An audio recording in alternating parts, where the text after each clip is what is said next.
Menteri Dalam Negeri Tito Karnavian memberikan ultimatum kepada pemerintah daerah baik provinsi maupun kabupaten kota untuk segera mencairkan anggaran pilkada. Mendagri memberikan batas waktu hingga akhir 9 Juli 2024 untuk pemerintah daerah untuk bisa segera mencairkan anggaran pilkada.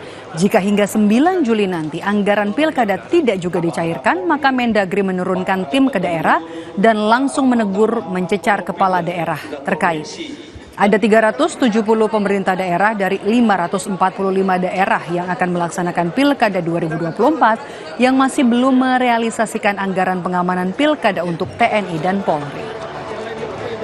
Sampai 9 Juli nanti tidak mentransfer, kita akan turunkan tim ke daerah itu. Masalahnya apa?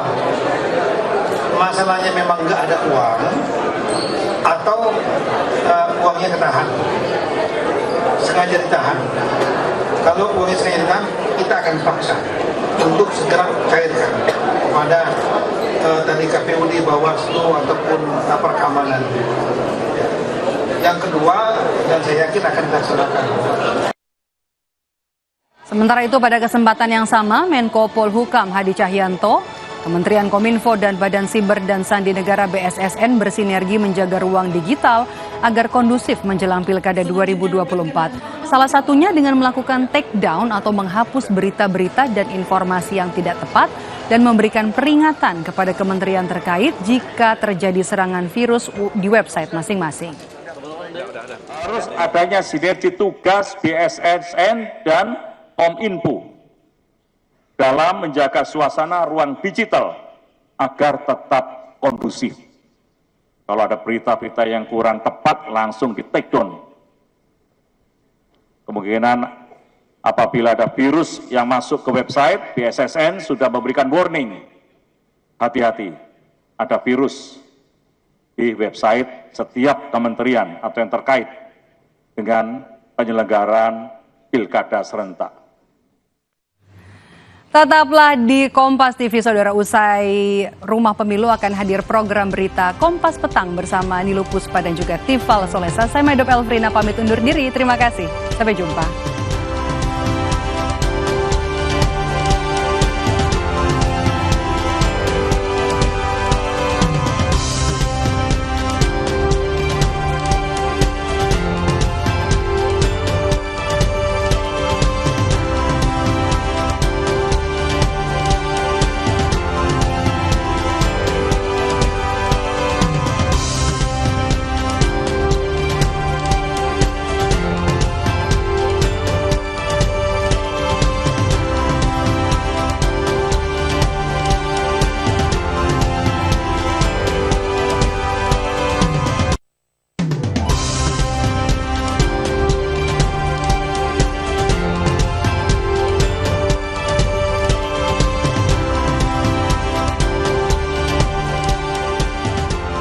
Rupiah dan pasar saham belakangan ini seperti dihajar oleh pelaku pasar. Saya rasa itu nggak dihajar. Indonesia itu secara fundamental makroekonominya baik kok. Ini sebuah alarm situasi yang bisa berdampak pada krisis. Waspada iya, tapi jangan pesimis. Banyak sekali yang mempertanyakan setelah ini siapa yang akan menggantikan